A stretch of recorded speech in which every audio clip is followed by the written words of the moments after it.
ঝুলন দোলাই দোলে দোলে শ্যামরাই, আনন্দে মাতোয়ারা সখীরা সবাই। ঝুলন দোলাই দোলে দোলে শ্যামরাই, আনন্দে মাতোয়ারা সখীরা সবাই।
কৃষ্ণ শ্রীকৃষ্ণের ঝুলন যাত্রা একদিন, শ্রীকৃষ্ণের রাস যাত্রাও একদিন, কিন্তু দোলটা দুদিন হয়ে গেল। দোল আর বলছেন দোল।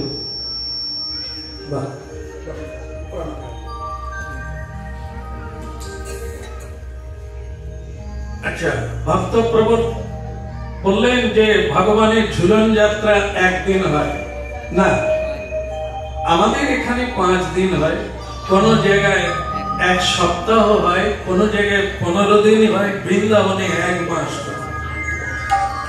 ঝুলন যাত্রা। তো সুতরাং এটি ঠিক না। আর রাস যাত্রাও এরকম তারও 5ম রাস আছে, 8ম রাস আছে, এরকম যত করতে পারেন কই বাদ নেই। দোলের ক্ষেত্রেও তাই, 5ম দোল, 8ম দোল, 7ম দোল, এরকম অনেক দোল তিথি পালন করা হয়। তো সুতরাং কেন হয় এটার কোনো উল্লেখ নাই। যত দিন ইচ্ছা ঝুলন করতে পারেন, যে কোনো সময় ঝুলন করতে পারেন, ভগবানকে দোলন করাতে পারেন। আর দোল মানে হোলি খেলা, তাই না? বসন্ত কালেই কেবল হয়, ওটাও আবার বৃন্দাবনে মাসাধিক কাল, 1 মাসেরও বেশি দোল হয়, সেটা আমাদের গণনায় নয়। আর এছাড়াও দোল যাত্রা অন্যান্য সময়েও দেব দেবীগণ করে থাকেন, মানুষও দোল যাত্রা করে। এখন কোন পার্টি জিতে গেলে রং মাখে কিনা? এটাতেও রং মাখে। আবার কেউ পরীক্ষায় পাশ করে গেলে তাতেও রং মাখে।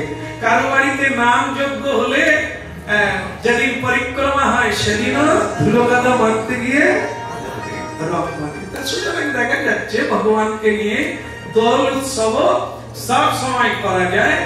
আবার ঝুলন যাত্রা ইচ্ছে করলে ভগবানকে আজকেও দোলনে দোলাতে পারি, তবে ইচ্ছে জাগলেই হবে না। যে ফুরফুর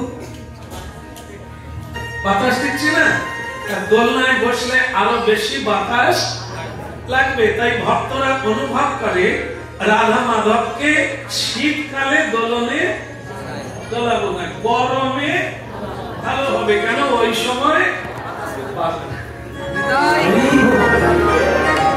এই জন্য ভগবানের সকল লীলাগুলি রীতি অনুসারে সবই তৈরি হয়ে আছে ভক্তের ইচ্ছাতে।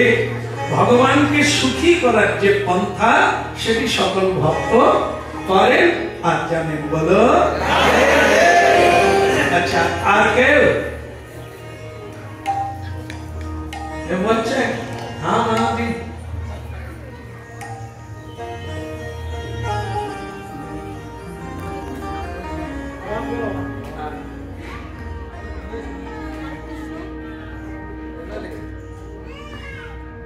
হরে কৃষ্ণ, আপনার শ্রীচরণে আমার প্রণাম জানাই। বলছি, প্রথমে সকালে উঠে ভগবানের সেবা না নাম জপ, কোনটা বড়, কোনটা আমাদের করতে হবে? আর একটা ভগবানের বাড়ির থেকে ভগবানের সেবা কীভাবে করবো। আমার বাড়িতে গোপাল আছে, আমি সমস্ত কিছু করে চলে এসেছি। আপনারা মানে ইউটিউবে আপনার মানে কীর্তনগুলো শুনে, হ্যাঁ, তো বাড়িতে আছে, মনটা সেখানে আছে, কীভাবে কী মানে করছি একটা, এটা কি মানে আমি রেখে চলে এসেছি ঘরটা মানে লাগিয়ে, হ্যাঁ, কিন্তু এটা কি হয়, এটা কি ভগবান মেনে নেয়, সেটা তো আমরা সেই কথা যেতে পারছি না। হ্যাঁ, ভক্তি পথে এটা আপনি যদি বলেন কীভাবে তাই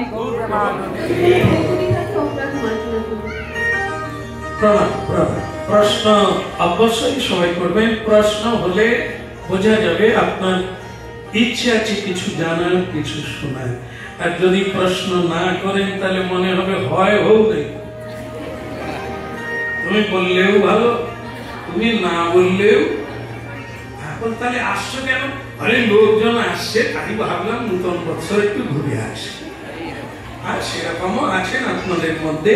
কিন্তু যদি আমরা প্রশ্ন করি তাহলে কি হবে, জানা হবে। ভেতরের প্রশ্নটা জেনে নিলে আপনি খুব ক্লিয়ার হয়ে যাবেন, মাথা থেকে বোঝা নেমে যাবে।